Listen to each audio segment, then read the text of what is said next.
Hello everyone, welcome to the channel Psych Learning. So as we have done in the last class कि self क्या होता है, personality क्या होती है, ये सब चीज़ें हम कर चुके हैं एंड आई होप आपको सब समझ में आ गया है.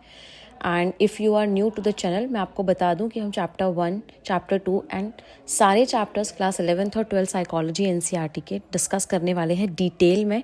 चैप्टर 1 हम कर चुके हैं, चैप्टर 2 का आज सेकंड क्लास है, तो चैनल को सब्सक्राइब कर दीजिए ताकि आपको नोटिफिकेशन आ जाए अगली वीडियो आते ही. जैसा कि हमने लास्ट में देखा कि हम पर्सनालिटी के टाइप और ट्रेट अप्रोचेस क्या होते हैं और इंटेलेक्चुअल अप्रोचेस क्या होती हैं. सो अगर आपने वो नहीं देखी है तो आप उस वीडियो को जाके देख सकते हैं, क्योंकि ये सेकंड वीडियो है, तो इसकी फर्स्ट वीडियो देखेंगे तो आपको स्टार्टिंग का चैप्टर समझ में आ जाएगा. So I think we can start without wasting time. So type approaches की अगर हम बात करते हैं तो टाइप अप्रोचेस में हम ये देखते हैं कि हमने लोगों को डिवाइड कर दिया बड़े बड़े ब्रॉड एरियाज़ में. ठीक है, जैसे कि एक एक करके स्टार्ट करेंगे. सबसे पहली क्लासिफिकेशन जो थी वो हिपोक्रेटिस ने एक्चुअली स्टडी करी थी टाइपोलॉजी के बारे में. हु सेज दैट कि 4 तरह की पर्सनालिटी होती हैं. Sanguine personality, who are very काम के लिए बहुत ज़्यादा एक्टिव हैं वो लोग, उनको ऑल द टाइम कुछ काम करना है, दे आर वेरी चीयरफुल, काफ़ी खुश रहते हैं. Then you have phlegmatic, these people are very very normal kind of a person, एकदम शांत रहते हैं, कोई इनको हड़बड़ाहट नहीं है अपनी ज़िंदगी में, normal. Melancholic personality are those who are very very negative in their life, can have depression, all the time negative thoughts इनके दिमाग में चलते रहते हैं. Then we have choleric. Choleric is basically the person जिसमें कि बहुत ज़्यादा रेज है, बहुत गुस्सा है, बहुत अग्रेसिव है, ऑल द टाइम वो गुस्से रहते हैं. तो ये 4 तरह के हम टाइप्स बनाते हैं और हम बोलते हैं कि हम लोगों को इसमें डिवाइड करते हैं. ठीक है, उसके बाद ये तो हिपोक्रेटिस हो गया, ग्रीक फिजिशियन. दूसरी क्लासिफिकेशन जो है वो चरक संहिता ने दी है, और आयुर्वेदा में एक्चुअली लिखा हुआ है कि वत्त, पित्त और कफ जो है वो त्रिदोष होते हैं, इनको मिलके हमारी प्रकृति बनाई जाती है. ठीक है, और 3 गुण भी होते हैं, विच इज़ सत्व, राजस एंड तामस. तो अगर हम देखें सात्विक गुण जो होते हैं वो बेसिकली क्या होते हैं, सफाई, सच बोलना, अपने काम को टाइम पे करना, डिसिप्लिन रहना, अच्छे अच्छे गुण होते हैं. राजसिक गुण होते हैं जो कि हमेशा जिन्हें डिज़ायर्स हैं कि मुझे ये भी पाना है, मुझे वो भी पाना है, मुझे हर चीज़ ज़िंदगी में चाहिए, वो सब. इसके अलावा तामस गुण जो होते हैं वो दिखाते हैं कि गुस्सा, एरोगेंस, डिप्रेशन, लेजीनेस, सारी जो मतलब नेगेटिव क्वालिटीज़ हैं वो इस गुण में आती हैं. ठीक है, done. I hope it is clear. Even if it is not, as I told you can always reach out to me to clear your doubts. Third जो क्लासिफिकेशन है वो शेल्डन ने दी, एंड शेल्डन ने एक्चुअली बॉडी बिल्ड और temperament पे base दी थी कि किस तरह से हमारी बॉडी बिल्डिंग कैसी है, उससे डिपेंड करता है कि हम कैसे हैं. जैसे कि जो लोग एंडोमॉर्फिक हैं, यानी थोड़े से हेल्दी हैं, मोटे हैं, वो बहुत रिलैक्स्ड होते हैं, काफ़ी सोशेबल होते हैं, शांत होते हैं. फिर आते हैं मेजोमॉर्फ, जो कि थोड़े से मस्कुलर टाइप बॉडी जिनकी होती है, उन रेक्टेंगुलर बॉडी बिल्ड होती है, उनकी स्ट्रॉन्ग बॉडी बिल्ड होता है, वो काफ़ी ज़्यादा एनर्जेटिक हैं, करेजियस हैं. इसके अलावा जो एक्टोमॉर्फ है वो बहुत पतले, बहुत लंबे हैं और वो बहुत फ्रेजाइल भी हैं. इसके साथ साथ वो बहुत इंटेलिजेंट हैं, ब्रेनी है, आर्टिस्टिक हैं. तो ये शेल्डन ने दी. Obviously a bit funny, but yes उस टाइम पे उन्होंने ये क्लासिफिकेशन दिया. इट्स ओके, हमें क्रिटिसाइज़ करने का अधिकार है, बट हम थ्योरीज़ को चेंज नहीं कर सकते. जैसी भी थ्योरीज़ हैं हमें वैसे ही पढ़ना पड़ता है, राइट. उसके बाद आया कार्ल यूंग. कार्ल यूंग का जो थ्योरी है, कार्ल यूंग ने जो थ्योरी दी, उन्होंने 2 क्लासिफिकेशन में डिवाइड किया, introverts and extroverts. So introverts जो है वो क्या एकदम शाय, कॉन्फ्लिक्ट रहेगा उनमें, शांति से रहेंगे. जो एक्सट्रोवर्ट्स हैं वो बेसिकली बहुत ज़्यादा सोशेबल, आउटगोइंग, काम करने में वो काम करेंगे, लोगों से मिलेंगे, बात करेंगे, ये जो है सोशलिस्ट पर्सनैलिटी ज़्यादा होंगे. Then we have Friedman and Rosenman. तो फ्रीडमैन एंड रोजनमैन ने जो है टाइप लेटर्स के हिसाब से पर्सनैलिटी दी कि टाइप ए पर्सनैलिटी क्या है, जिनके पास बिल्कुल पेशेंस नहीं है, बहुत मोटिवेशन है, 24 आवर्स उन्हें कम पड़ते हैं, मुझे ये भी करना है, मुझे वो भी करना है, सारा काम उन्हें एक टाइम पे करना है, ऑल टाइम टेंशन उनको रहती है. और ऐसे लोगों को क्रोनिक हार्ट डिजीज़ होने के चांसेस भी हो सकते हैं. इसके अलावा ये सारे ट्रेट्स जिसमें नहीं होते हैं वो होती है type B personality. Okay, fine. Then we have type C personality, जो कि मॉरिस ने बाद में ऐड किया. एंड ये लोग वो होते हैं जो काफ़ी कोऑपरेटिव होते हैं, वो अपनी बात नहीं रखते सबके सामने, जैसा उन्हें मिलता है वैसा वो एक्सेप्ट कर लेते हैं, बहुत पेशेंट होते हैं, अपने दिल में जो है वो सबको बताते नहीं हैं. तो ये हो सकते हैं प्रोन टू कैंसर। अगेन ये हो सकते हैं, ऐसा नहीं है कि इन्हें होगा ही। And last obviously but not least, तो टाइप डी पर्सनालिटी जो है वो होती है जो काफ़ी नेगेटिव रहते हैं, काफ़ी ज़्यादा डिप्रेशन का इशू उन्हें हो सकता है। ओके, अब अगर आप देखो ये जो सारे ही टाइप अप्रोचेस हैं ये बहुत ज़्यादा सिंप्लिसिटिक है। आप किसी 3 या 4 टाइप में पूरे देश की पॉपुलेशन को, पूरे वर्ल्ड की पॉपुलेशन को डिवाइड कर रहे हो। बट क्या आपको ऐसा लगता है? क्या आपको लगता नहीं कि किसी में कोई एक पर्सनैलिटी ट्रेट होगा तो किसी दूसरे में कोई दूसरा होगा? इसीलिए इसमें लोग जो है अच्छे से फिट नहीं हो पाते थे। दैट्स वाई इस अप्रोच को जो है वो रिजेक्ट किया गया, मतलब ज़्यादा एक्सेप्ट नहीं किया गया बेसिकली। और उसके बाद आई ट्रेट अप्रोचेस। ट्रेट अप्रोचेस ये कहते हैं कि बिल्डिंग ब्लॉक्स जो होते हैं वो होते हैं जो हमारी पर्सनैलिटी बनाते हैं, और वो ट्रेट्स होते हैं, यानी छोटे छोटे ट्रेट्स, अलग अलग ट्रेट्स बन के हमारी पर्सनैलिटी बनाते हैं। ठीक है, और ये ट्रेट काफ़ी परमानेंट होते हैं, एकदम से बदलते नहीं हैं, स्टेबल होते हैं ओवर टाइम, सिचुएशन में भी सेम रहते हैं। इनसे हमारी इंडिविजुअल जो होता है, इनकी स्ट्रेंथ एंड कॉम्बिनेशन से हमारे इंडिविजुअल डिफरेंसेस बनते हैं। Okay, now we will quickly study कि ट्रेट अप्रोचेस के क्या थ्योरीज हैं। तो एल्पर्ट की ट्रेट थ्योरी, जो गॉर्डन एल्पर्ट है, उन्होंने सबसे पहले ट्रेट अप्रोचेस दिया और उन्होंने बोला कि 3 तरह के ट्रेट्स होते हैं। पहला होता है कार्डिनल ट्रेट्स, जो बहुत इंपॉर्टेंट है, मतलब उसी के आसपास किसी की दुनिया घूमे तो वो कार्डिनल ट्रेट है। जैसे कि महात्मा गांधी नॉन वायलेंस थे तो गांधीयन, हिटलर जो थे बहुत गुस्से वाले थे तो हिटलरियन, हम आराम से बोल देते हैं कैसे हिटलर की तरह बोलती है। सो ये कार्डिनल ट्रेट्स बन जाते हैं। सेंट्रल ट्रेट्स जो होते हैं वो 5 to 7 ट्रेट्स होते हैं, जो यूजुअली हम अपनी जॉब एप्लीकेशन, अपने रिज्यूमे, अपने बारे में जब हमसे कोई कुछ पूछता है उन्हें हम लिखते हैं, वो होते हैं सेंट्रल ट्रेट्स।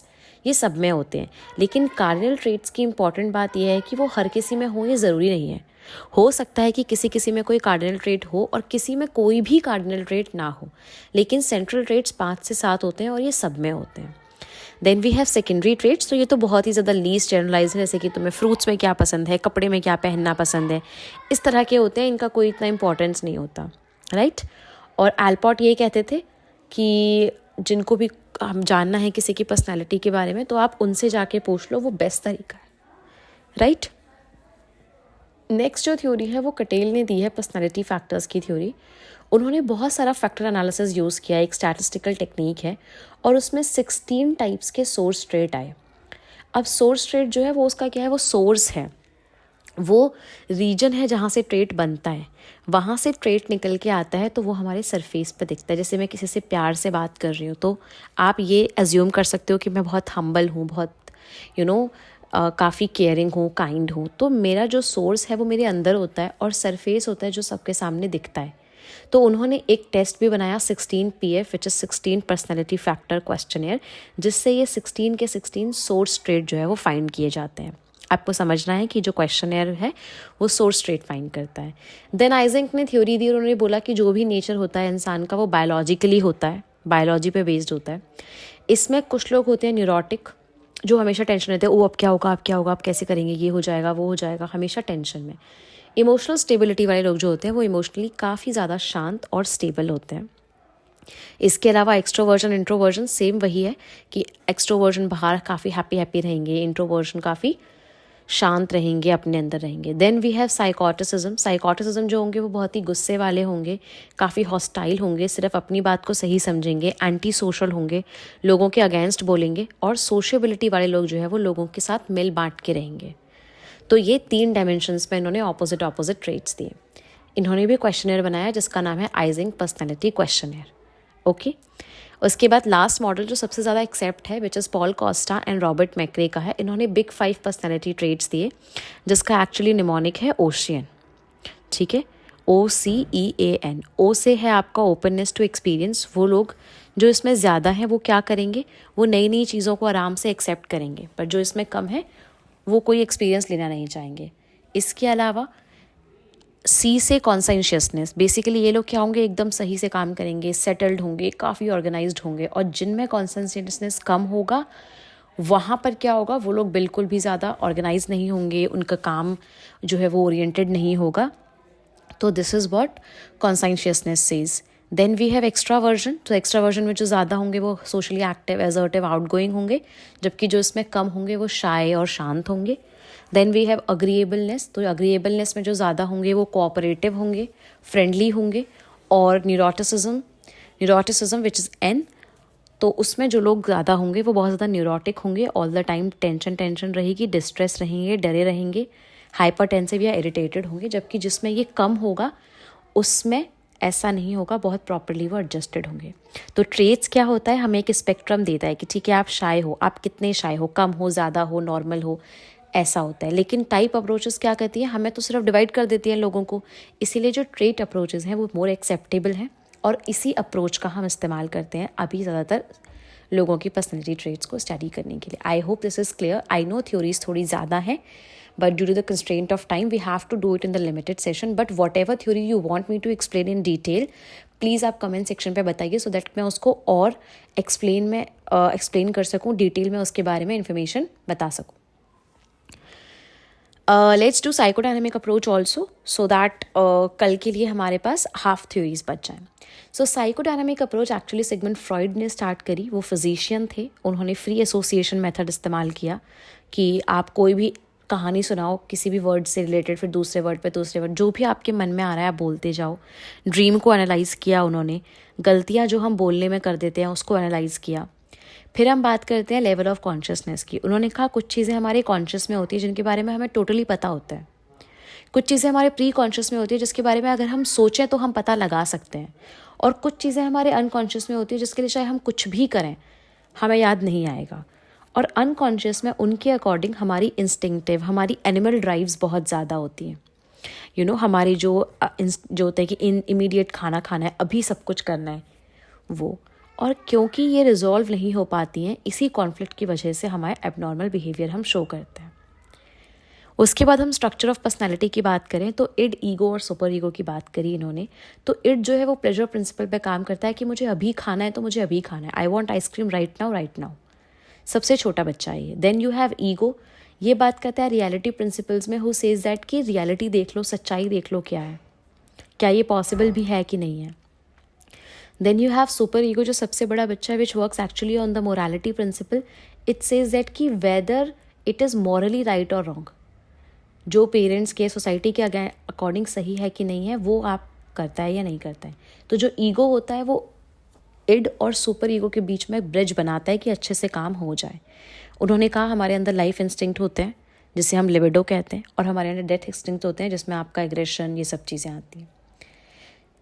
ज़्यादा फोकस फिर भी लाइफ इंस्टिंक्ट में था। Then we have ego defence mechanism, क्योंकि अभी अब इड कुछ कह रहा है, सुपर ईगो कुछ कह रहा है, अब उसे एंजाइटी को रिड्यूस करना है, तो ईगो क्या करता है, रियलिटी को डिस्टॉर्ट कर देता है और एंजाइटी को फिर वो रिड्यूस करता है। इसके लिए बहुत सारे डिफेंस मैकेनिज्म्स होते हैं, जैसे कि 6-7 होते हैं।